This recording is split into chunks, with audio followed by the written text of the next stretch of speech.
And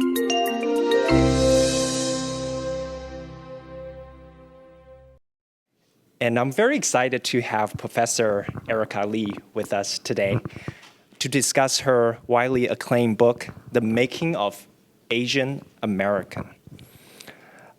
This book has been featured in New York Times, LA Times, and also New Yorker. Professor Lee, we are really honored for you to be here today, and welcome home and welcome to Google. And everyone, please welcome Professor Erika Lee. Thank you so much.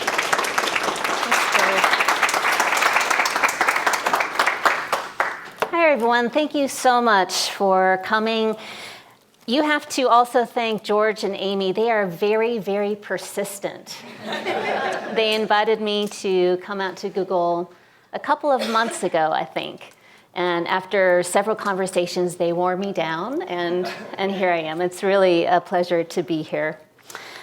I'm going to start with two different stories. And it's also a little bit of family history. My family's history is the story of America as a nation of immigrants, a country that has welcomed immigrants and helped them achieve their American dreams. From the beginning of the 19th century through the beginning of the 20th century, the United States welcomed over 3/5 of the world's immigrants. It remained the world's largest immigrant receiving country during the 20th century. Today, the United States admits more immigrants than any other country, over 1 million per year, which is about 20% of the world's migrants. My grandfather, Lee Chiet, was one of the millions who came to the United States in the early 20th century. He had been an orphan struggling to make ends meet as a farmer on a tiny plot of land in southern China. Generations of Lees had farmed these rocky hills in Punlongcheng village right outside of Guangzhou, southern China. But by the early 1900s, grandfather told me he was killing himself for nothing. And he was not alone in his struggle. Entire villages in the Pearl River Delta of Guangdong province emptied out as working-age men sought their futures elsewhere. They went to Southeast Asia, they went to Australia, Canada, Mexico, and the United States. What the hell kind of life I have, grandfather remembered thinking. I suffer. My eye is just looking for a way to get out. I want to live. So I came to the United States. He arrived in San Francisco on June 30th, 1918, and life was a struggle. He suffered and shuffled from one low-paying job to another. He worked as a domestic servant in San Francisco and also as a cook. He perfected a recipe for apple pie. When I was doing an oral history with him in college, he went on and on about how good this apple pie was. The secret, he told me, is butter crust with a little bit of lemon zest, and another recipe for roasted pork. He followed a cousin out to Philadelphia, where the wages were higher, and he worked in a Chinese restaurant. He saved up enough money to return to China, marry my grandmother, and bring her over on a first-class steamship ticket. They then moved to Buffalo, New York, where they worked day and night in the restaurant and also in laundries, all while raising 7 children. Grandfather proudly became a naturalized U.S. citizen in 1946. At a time when the model minority image of Asian Americans was just becoming part of American popular culture, my grandparents came to represent the epitome of American success. My grandmother was even named Mother of the Year in Buffalo in the late 1950s. 3 sons became doctors, 1 became a dentist, another an engineer. A daughter became a pharmacist, and another one an educator. My grandparents loved America. They were thankful for the country that had allowed them to live their American dreams. And by the 1980s, my grandfather was an unabashed supporter of President Ronald Reagan and his hope-filled vision of America. You could not enter their house without passing by this framed portrait of President Reagan. So that's one part of the story. The other part is another story, and that is America as a nation of xenophobia. My family's history is also the story of American xenophobia and its hatred of immigrants. Anti-immigrant sentiment and immigration restriction have been a constant feature of our American history. Over the decades, we have gradually closed our doors to an expanding number of immigrants, the poor, the disabled, those who are considered mentally inferior, persons with suspect morals, including homosexuals, polygamists, anarchists, Asians, and now Muslims. Today, only those with family already in the United States or those with needed professional skills, targeted as those with exceptional ability, can easily enter the country. Otherwise, the waiting time for many is not just years long, but decades long. Those who somehow make it into the United States without documentation or overstay their visas are under constant threat of arrest and deportation. Since 2008, the United States has deported a record 3.8 million immigrants. In 2016 alone, the United States deported 240,000 people. That same year, Donald Trump was elected president on a platform to build the wall, deport millions of undocumented immigrants, and ban all Muslims from entering the country. My grandfather, Lee Chiat, was unlucky enough to try to immigrate to the United States during this high point of xenophobia, when the US's Chinese Exclusion Act was the law of the land. This is a law that was passed in 1882, May 6, 1882. We're actually getting ready to recognize the 135th anniversary of that law. And this is a law that, it was a temporary ban on Chinese laborers. It did still allow certain exempt classes to still come into the United States: merchants, teachers, travelers, diplomats, and students. But the vast majority of Chinese, mostly working class and unskilled laborers, were banned. This is the first time in US history that we have singled out an immigrant group for exclusion on the basis of their race and their class. So remember, my grandfather's an orphan. He's a farmer. He is not a merchant. He's not a student, a teacher, traveler, or diplomat. The only way for him to enter the country during the exclusion era is to come with false papers. He came under the name of Yi Xiuning. You can see that on his arrival certificate here, the son of a merchant who was in fact not his father. The Chinese referred to immigrants like my grandfather as paper sons. Under law, he was an illegal alien. When interrogated by US immigration officials in San Francisco at the Angel Island Immigration Station, grandfather was asked 145 questions, and his answers were checked and rechecked in cross-examinations with his relatives. "How many rows in your home village?" asked Inspector Hemstreet on July 10th, 1918. "Who lives in the third house from the head of the village?" "Give the names of husband, wife, and children who all live there." He was also sent to the hospital for a medical examination. He was stripped naked, and physicians meticulously examined his teeth, his skin, his hair, his sexual organs, and his bones, and noted their findings in his immigration file. He was detained in the crowded and unsanitary barracks of the immigration station for 2 weeks. For the most part, his answers, as part of those 145 different questions, matched those of his paper father, and grandfather was allowed to enter the United States. Before he left Angel Island, however, he was required to register with the government. He was issued what was called a certificate of identity, a form of identification only required of Chinese and Chinese Americans in the United States. He was instructed to keep it with him at all time because he might be stopped on the street. Immigration officials might demand to see his papers, and if he did not have them, he could be arrested and deported. In 1947, grandfather became a naturalized citizen. This was important for two reasons. First, he was no longer an illegal alien. He benefited from a pathway to citizenship that was made possible when President Franklin Delano Roosevelt signed the repeal of the Chinese Exclusion Act in 1943. The second reason why this is important is because he was able to take back his name. If you can see that document up on the screen, you can see that it says that the petitioner is changing his name from Xu Ning Yi, his paper name, to Wallace Lee. My grandfather is quite a character. He was very proud, of course, to be in the United States, but he wanted to be here under his real name.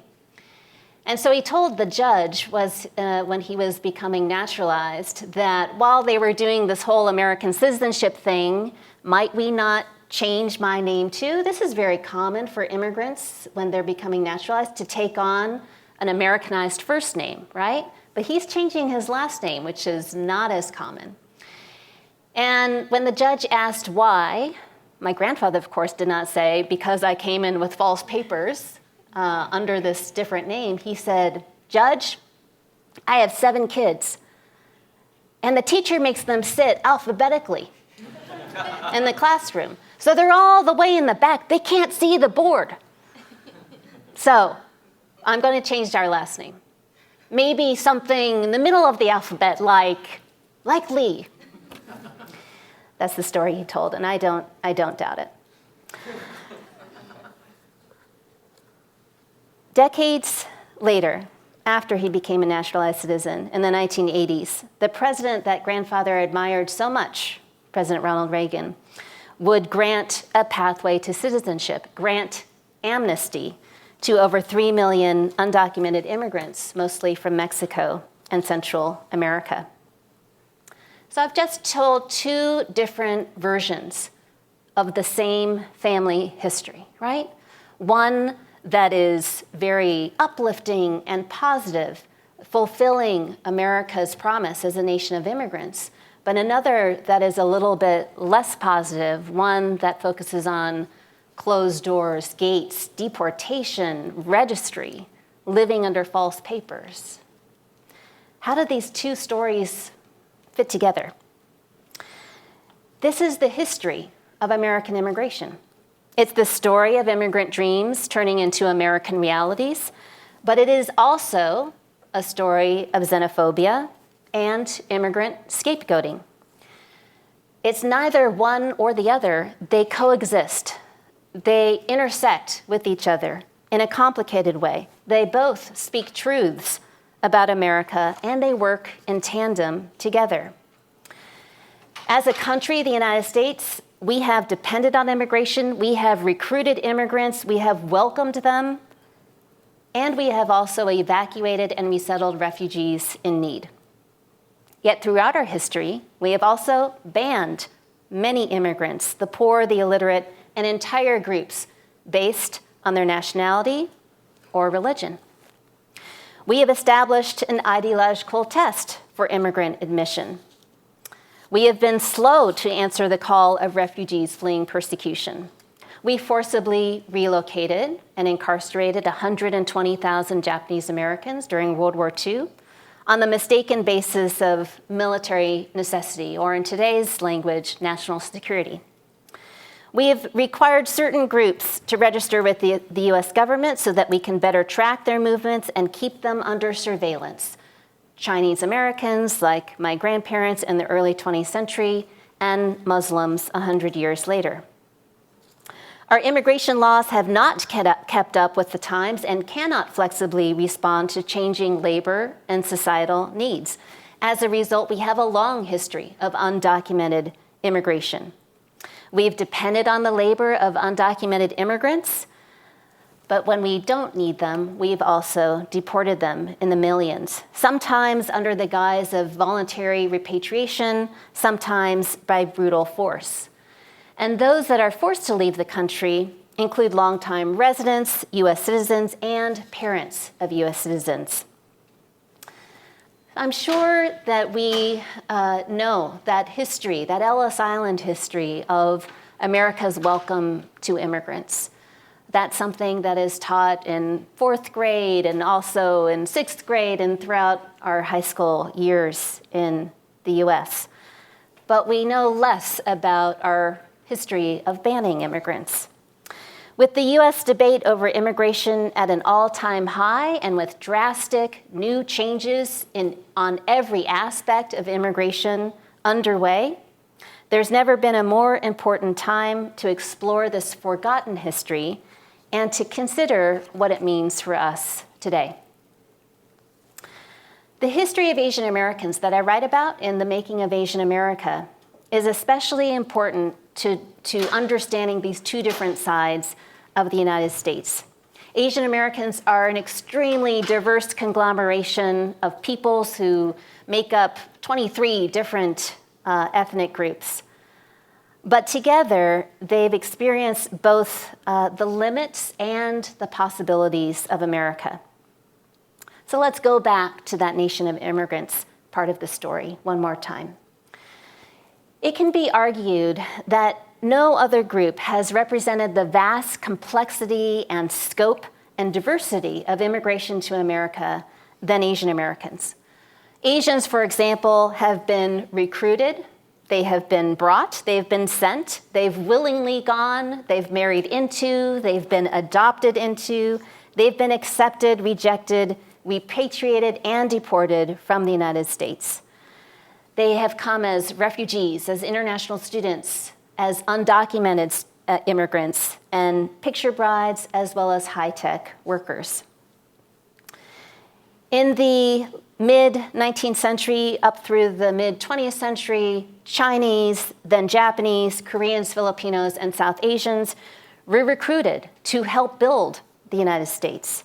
They blasted through mountains to build the country's first transcontinental railroad. They mined for gold and silver. They worked in the lumber mills in the Pacific Northwest and on the sugar plantations in Hawaii. They turned this land that was once barren into the agricultural empire that California is today. And in the 20th century, an even greater diversity of Asian immigrants have come to the United States as well. Following World War II, the United States increased its presence throughout Asia, especially in places like Japan and Korea, as part of the Cold War. As a result, new Asian immigration journeys began. Chiyoko Toguchi Swartz married an American soldier, left her home in Okinawa in 1966. That same year, Kang Ok Jim was adopted from Korea and brought to Palo Alto, where she grew up as Deanne Borsche. Deanne Borsche is now a very well-known filmmaker whose films on Korean adoption are quite powerful and popular.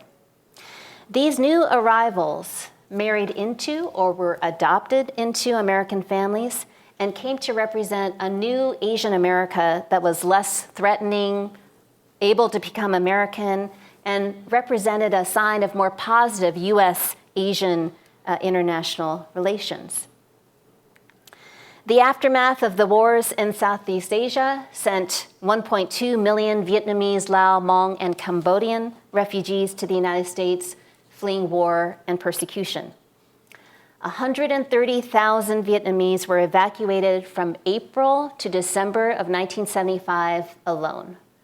That's a massive humanitarian effort, 130,000 in those few short months.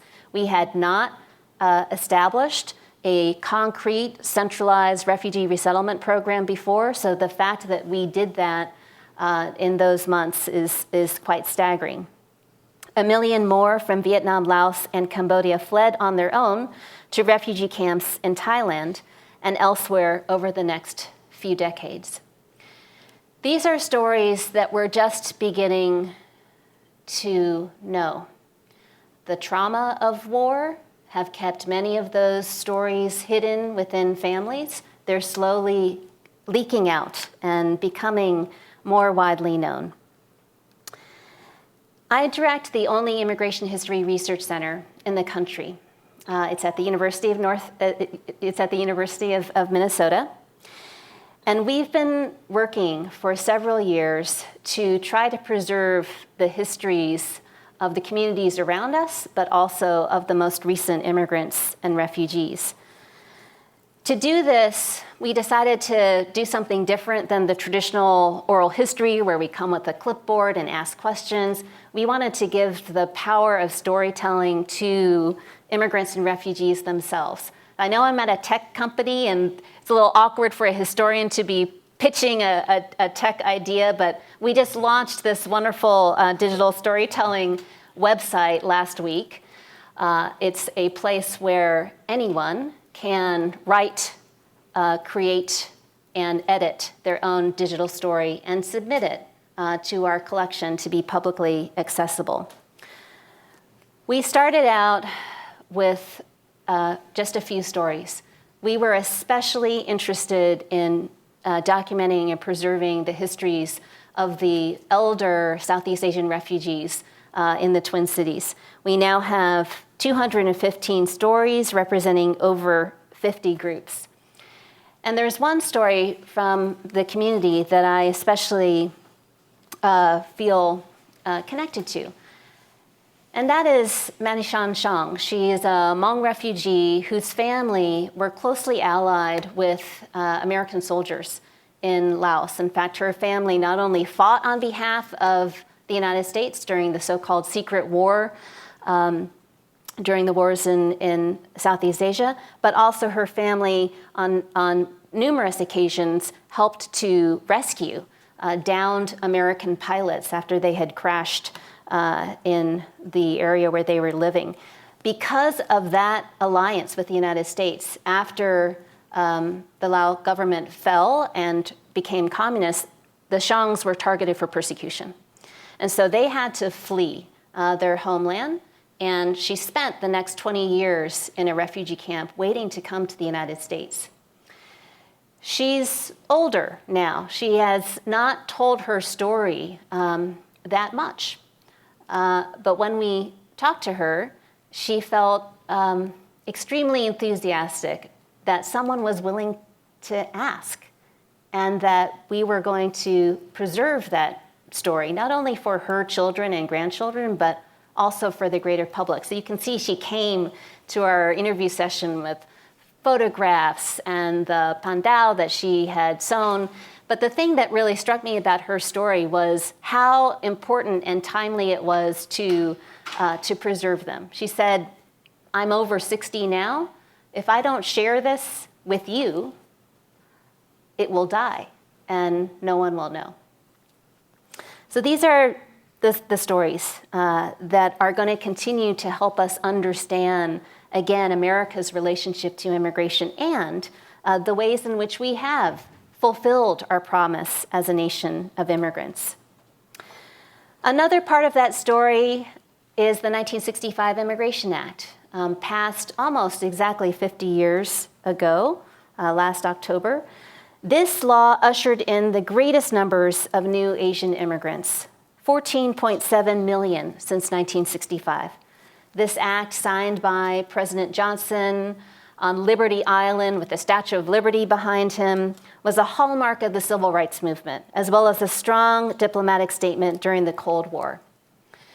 We were just ending a period of great immigration restriction. We had discriminatory immigration quotas, and during the Cold War, as we're trying to spread this message that American democracy, freedom, and capitalism is superior than Soviet communism, that discrimination in our immigration laws was a constant sign of our hypocrisy, and it was used against us in many ways.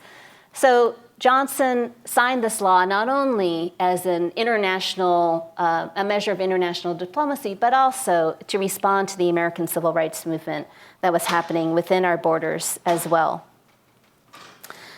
What has happened since '65 is that now our system of immigration is based on family reunification and on professional skills. This is still the system that remains in place. For Asian Americans, this has meant a major transformation in American society with record levels of new immigration. One of the most important shifts, as you can see, a historic shift away from immigration from Europe to immigration from Latin America and Asia.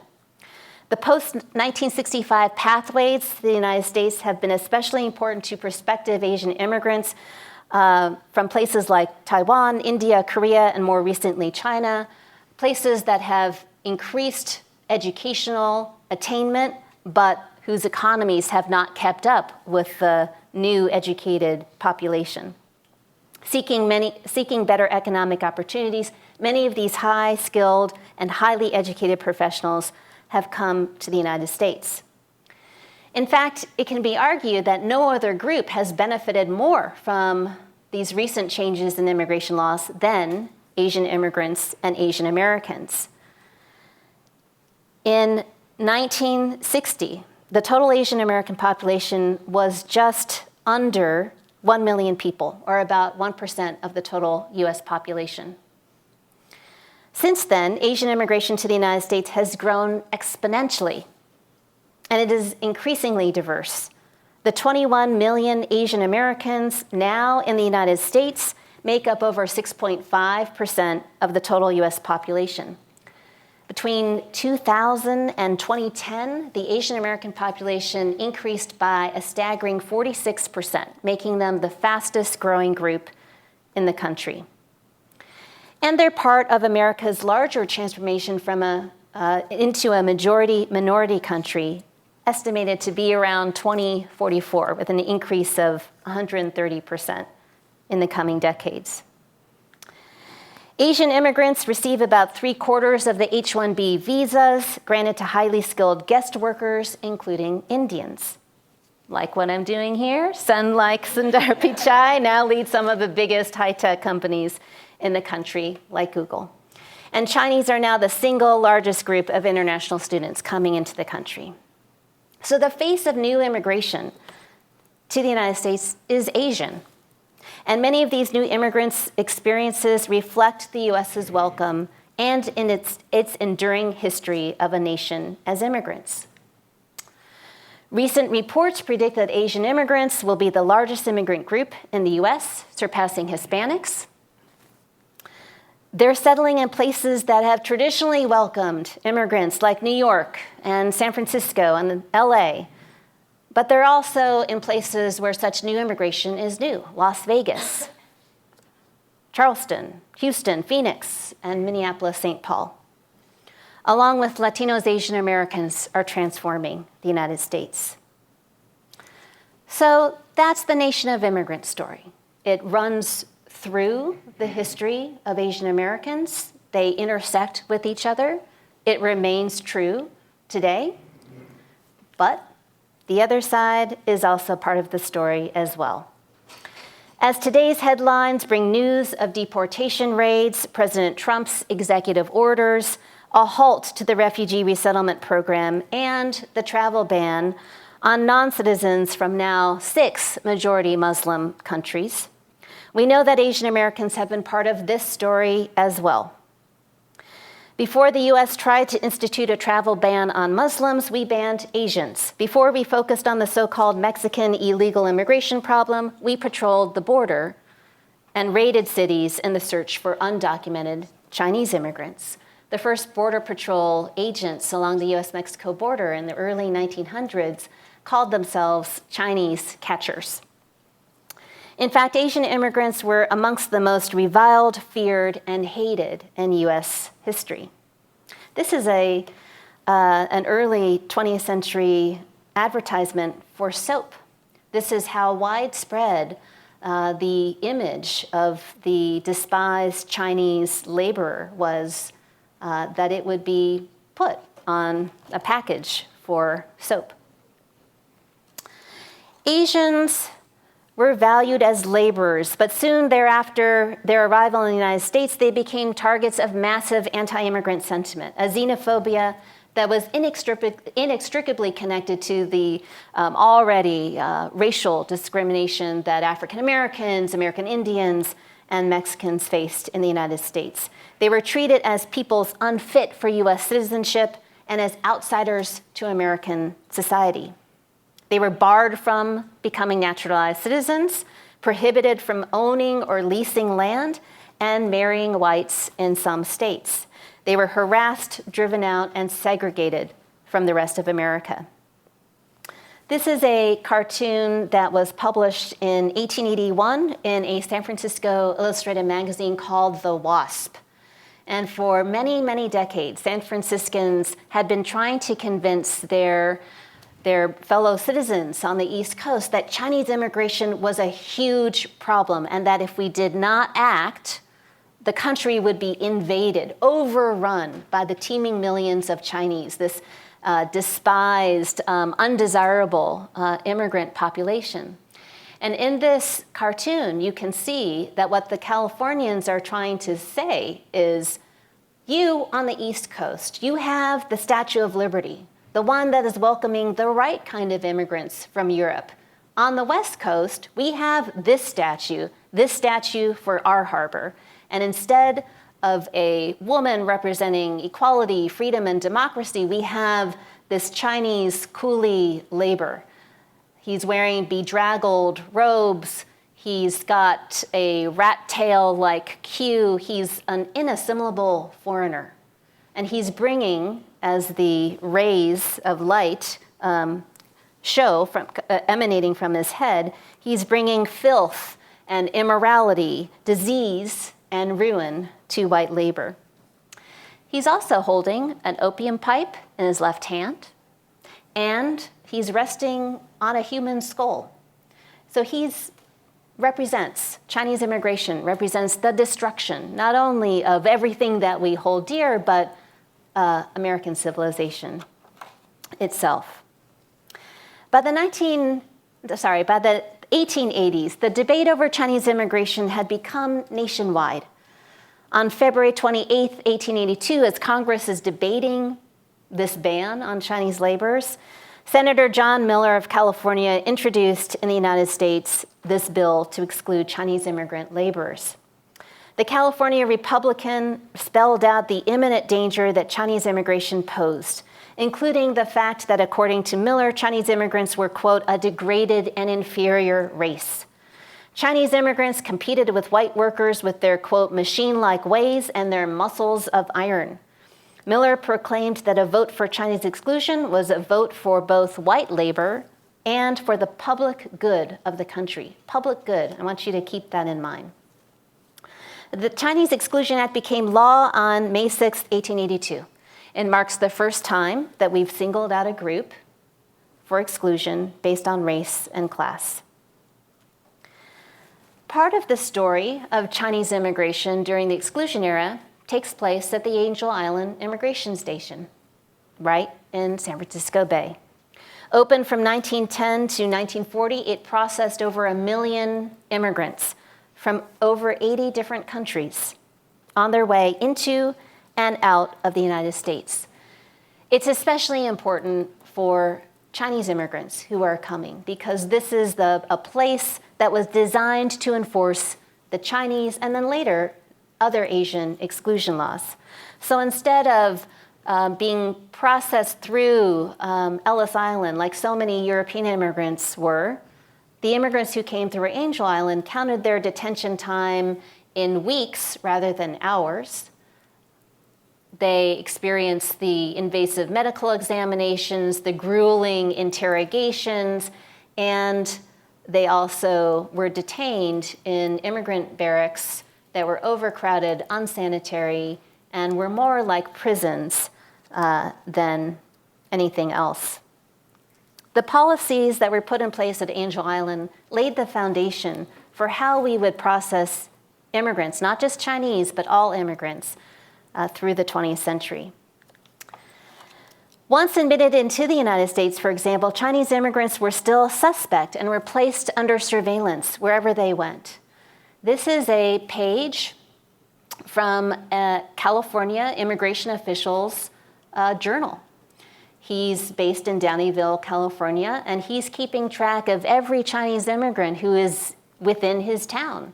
As you can see, he's got their photographs, their age, their name, any physical marks, and whether they're in the country or if they've left.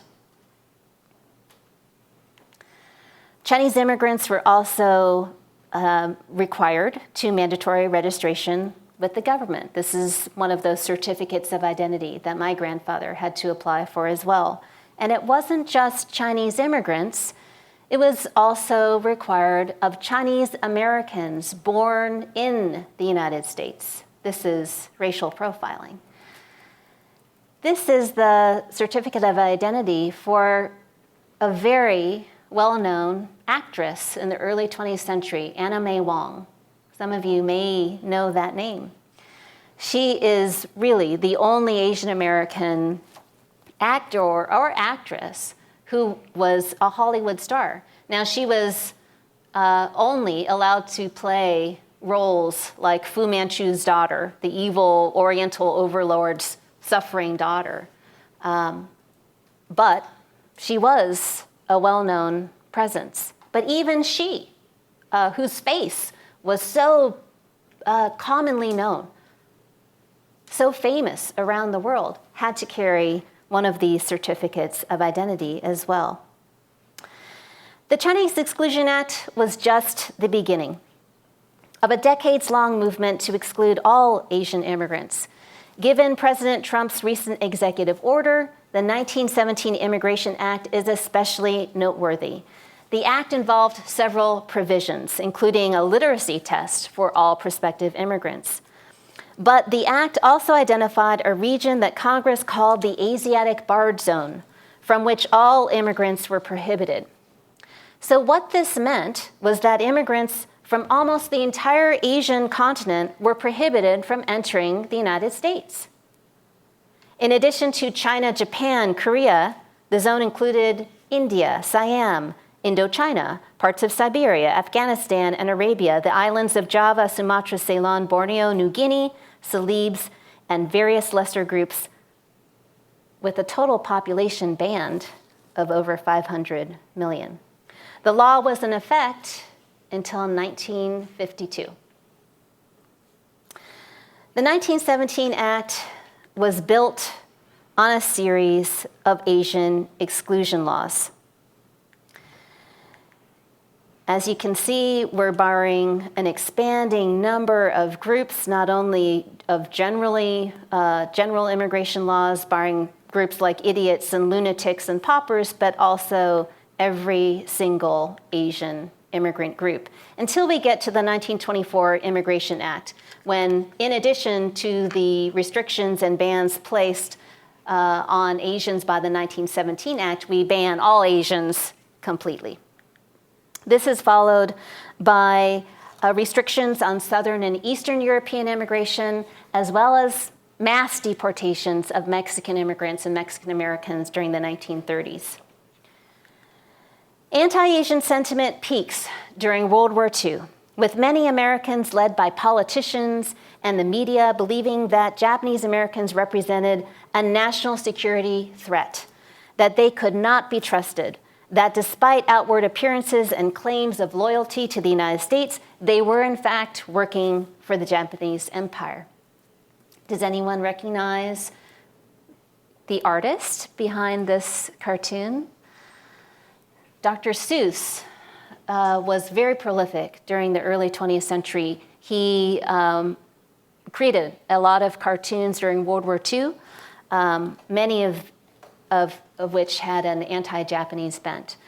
And in this one, called Waiting for the Signal from Home, you can see masses of Japanese Americans all up and down the West Coast who are on the outside appearances, perfectly assimilated. They're wearing Western suits, but they also all look the same. You can't distinguish one from the other.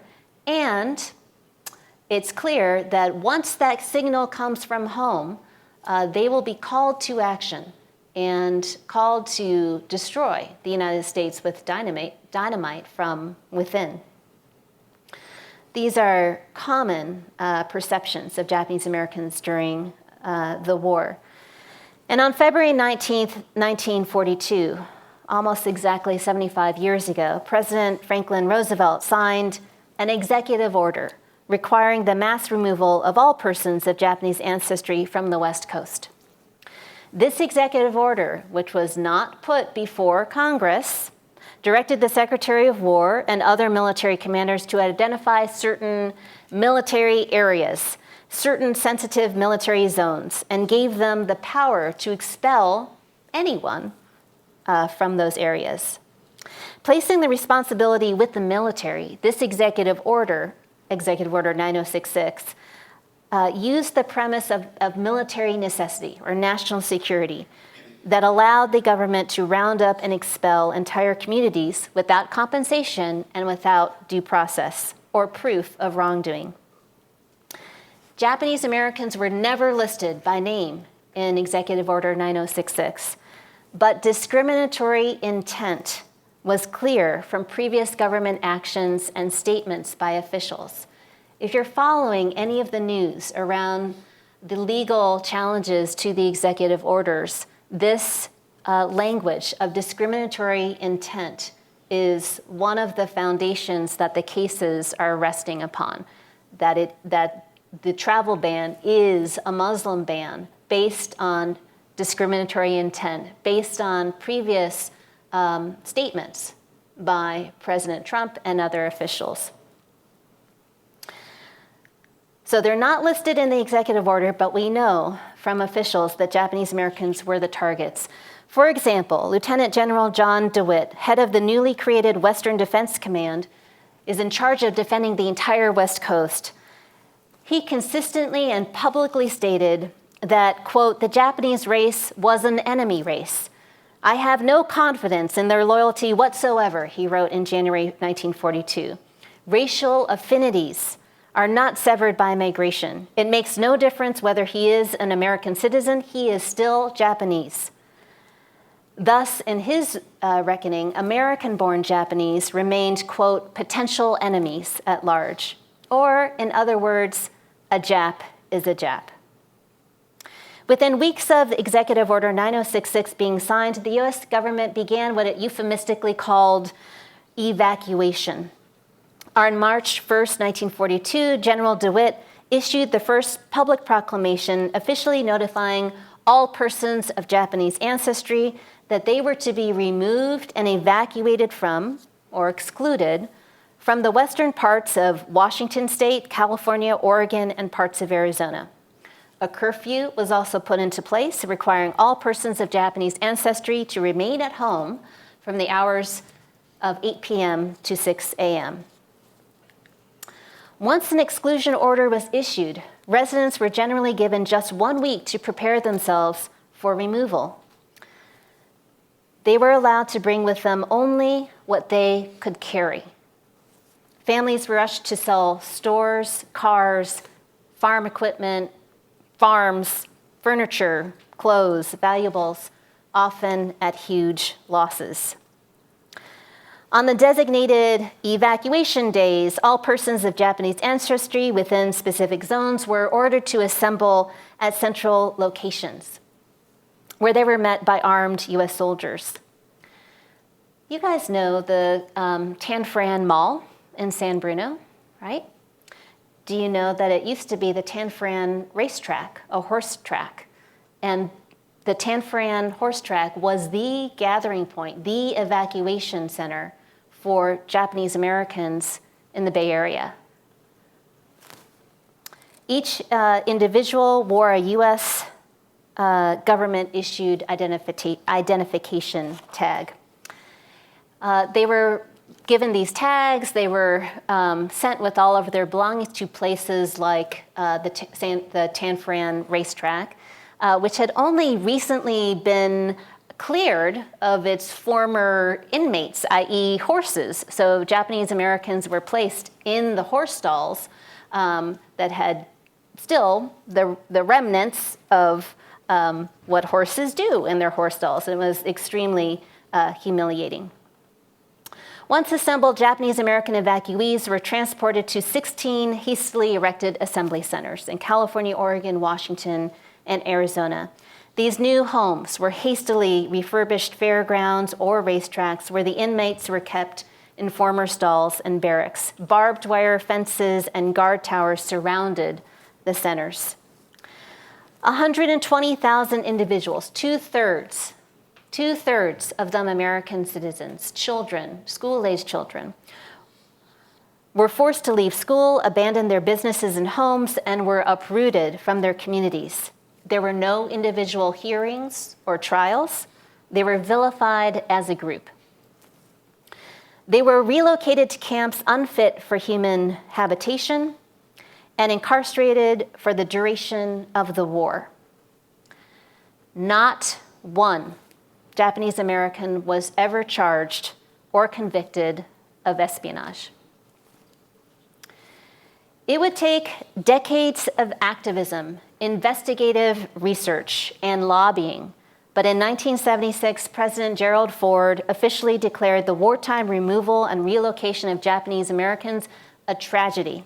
In 1982, the Commission of Wartime Incarceration issued a final report and a scathing rebuke of the government's actions. Executive Order 9066, it wrote, was not justified by military necessity. Instead, race prejudice, war hysteria, and a failure of political leadership led to an egregious policy. A grave injustice was done to American citizens and resident nationals of Japanese ancestry, the commission concluded. In 1988, the Civil Liberties Act was approved by Congress and signed into law by President Reagan. The act authorized, among other things, a formal U.S. apology for removal and incarceration. We could end on that note, a recognition of a historical injustice and reparations and a coming to our senses about what we've done in the past and how we should never repeat that again.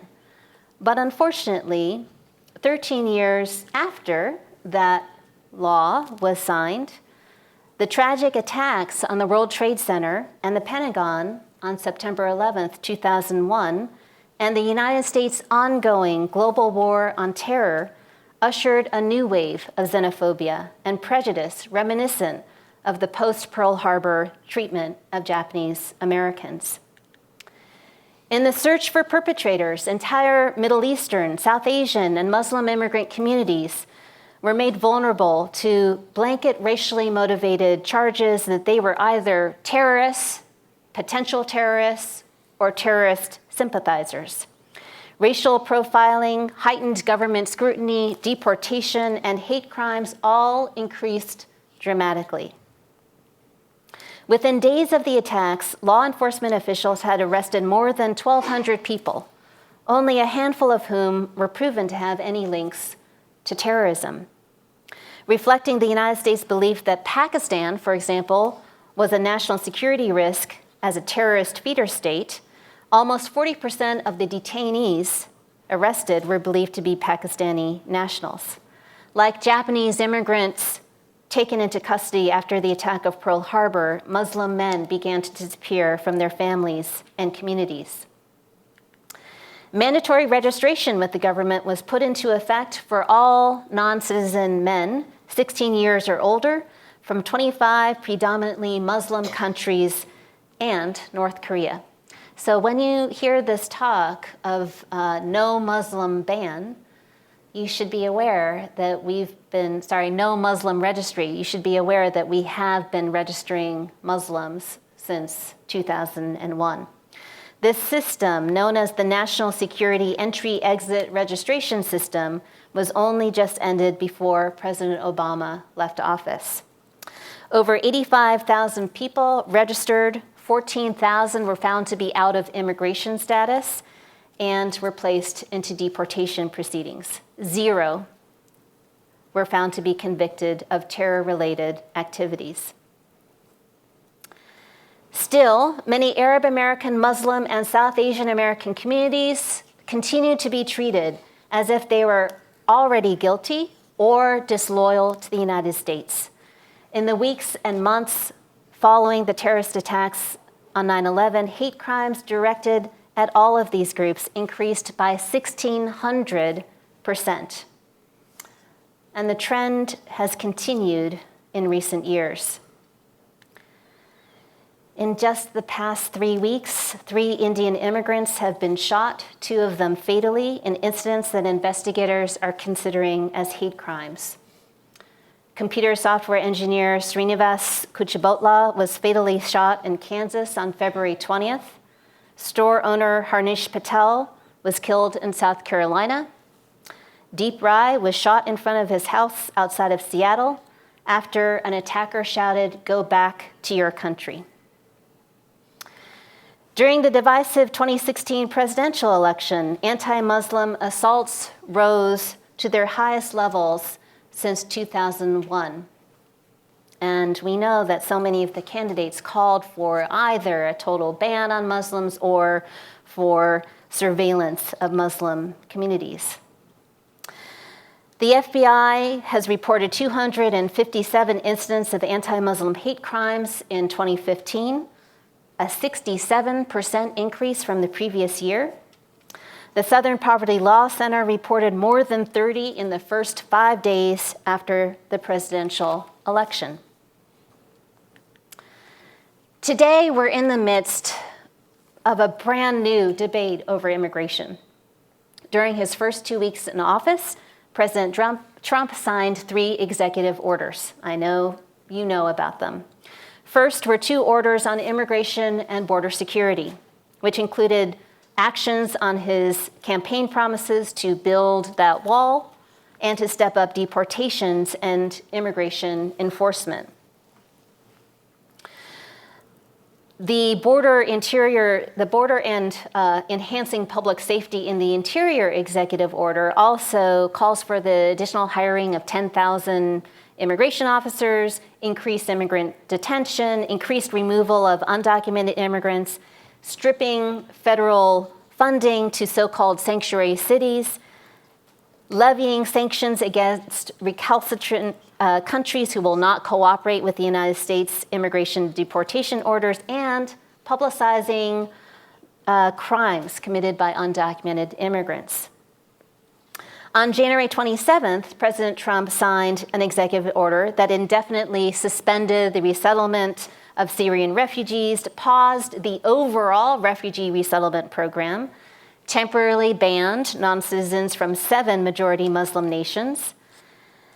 This law, as we all know, was the subject of massive national protests at airports, as well as numerous legal challenges. It was temporarily blocked. The president signed last week a new order that supersedes the original one. It no longer bans immigrants from Iraq. And the Syrian refugee resettlement program is not singled out for indefinite detention. Green card holders are also exempt, but all of the other aspects of that ban are still in place.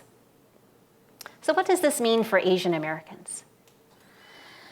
For many of us, these actions remind us of older policies and government actions that separated our families, devastated our communities, and disregarded the Constitution.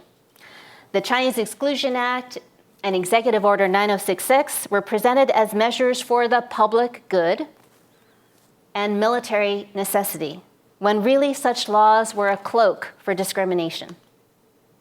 For me personally, it frustrates me and angers me to no end to realize that we are repeating these mistakes of the past, mistakes that so many of our former leaders came to apologize for or came to regard as historic mistakes that should not be repeated. But what is happening today is not just about what happened to us in the past. It's imperative to remember that these actions directly impact Asian Americans today as well.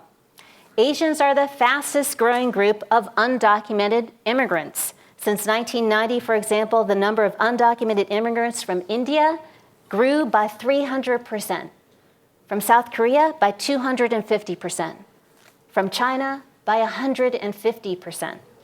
In California alone, 16% of all undocumented immigrants are Asian American. So the time to act is now. When we're thinking about our long history of not only what was done to us, but also what we did in response, we should remember this man, Fred Korematsu. He refused to comply with Executive Order 9066 in San Leandro, which is where his family was living and ran a nursery. When his family went to the Assembly Center, he stayed behind. He was hiding out in San Leandro until May of 1942, when officials arrested him and sent him to prison. The ACLU came to his defense. Ernest Bessig, a lawyer for the ACLU, approached Korematsu and asked him whether he'd be willing to put his case forward as a test case to consider whether the executive order was constitutional or not. Korematsu agreed. As he explained later, "I didn't feel guilty because I didn't do anything wrong. Every day in school, we said the pledge of the flag with liberty and justice for all, and I believed all of that. I was an American citizen, and I had as many rights as anyone else." A federal district court did not agree. It convicted Korematsu of defying the military orders, and in September of 1943, he was forced to move to a camp in Utah. From within the camp, Korematsu continued his legal battle, and the case went all the way to the US Supreme Court. In December of 1944, the court issued its ruling. A majority of justices upheld the constitutionality of incarceration of Japanese Americans. Justice Hugo Black, a former member of the Ku Klux Klan in Alabama, delivered the court's opinion. The High Court accepted the Army's position that removal and incarceration of Japanese Americans was a military necessity, and in essence justified bowing to military demands during a time of war. This ruling still stands as legal precedent. After 9/11, Korematsu was an outspoken critic of the US government's national security measures and warned that they were reminiscent of civil liberties violations in the past. "Even in times of crisis," he wrote, "we must guard against prejudice and keep uppermost our commitment to law and justice." For Korematsu, this was about civil rights for all Americans and human rights for all. No one should ever be locked away simply because they share the same race, ethnicity, or religion as a spy or terrorist. If that principle was not learned from the internment of Japanese Americans, then these are very, very dangerous times for our democracy. Today, Asian Americans are recognizing that they have a special responsibility to speak out against these hate crimes, growing xenophobia, and anti-Muslim rhetoric. Just a few weeks ago, on February 19th, the 75th anniversary of the signing of Executive Order 9066, dozens of Day of Remembrance events took place across the country. In the wake of deportation raids, the travel ban, the end to the refugee resettlement program, many were asking, could it happen again? It already is, was the answer from many corners. Some Japanese American organizations went even further than the traditional Day of Remembrance activities and called on direct acts of solidarity with Muslim Americans. I attended the Day of Remembrance event in St. Paul, Minnesota. And there, the Japanese American Citizens League and the Council of American Islamic Relations for Minnesota came together to read a joint statement. These two communities were important. One had suffered through racial discrimination and incarceration during World War II. The other, whose members include the largest Somali American population in the United States, are being racially profiled and religiously profiled today, came together and closed the events with these words: "The legally sanctioned discrimination targeting Americans of Japanese descent during the World War II era mirrors the current demonization of Muslims and the governmental legitimization of Islamophobia through executive orders and proposed legislation targeting Muslims. While Japanese American and American Muslim histories and experiences are not identical, we share in a common and parallel struggle in seeking a just and inclusive future. We will resist, oppose, defy, and intervene in any and all acts of racism, xenophobia, misogyny, Islamophobia, and oppression targeting our own or other marginalized and oppressed communities. These words and statements of solidarity could not be more timely. They remind us that Asian American history offers more than just lessons of the past. It's a call to action. Our history of being welcomed into as well as rejected from the United States requires us to stand up, to speak up, and act up today as more immigrants are targeted once again. This is the time to insist that our history matters and to proclaim never again. Thank you very much.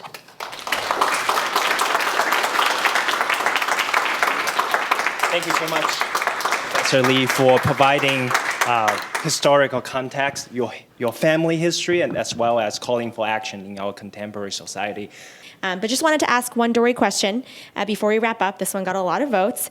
How can we help spread awareness of the different challenges faced by highly educated East/South Asian communities versus Southeast Asian communities, Hmong Cambodian, which may face different educational economic experiences?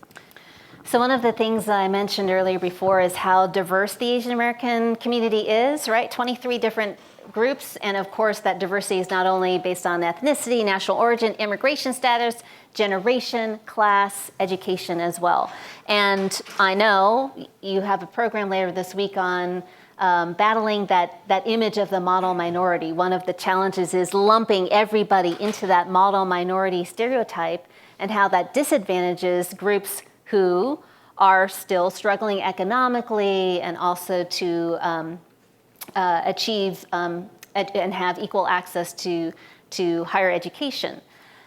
I think that one of the situations where we are today, this rise in hate crimes and this demonization of people who either are immigrants or look like they don't belong in the United States, kind of erases this idea that class and education and professional status can protect us from xenophobia.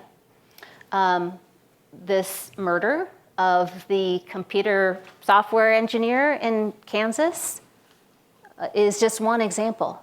The epithets "go back to your own country" is another example.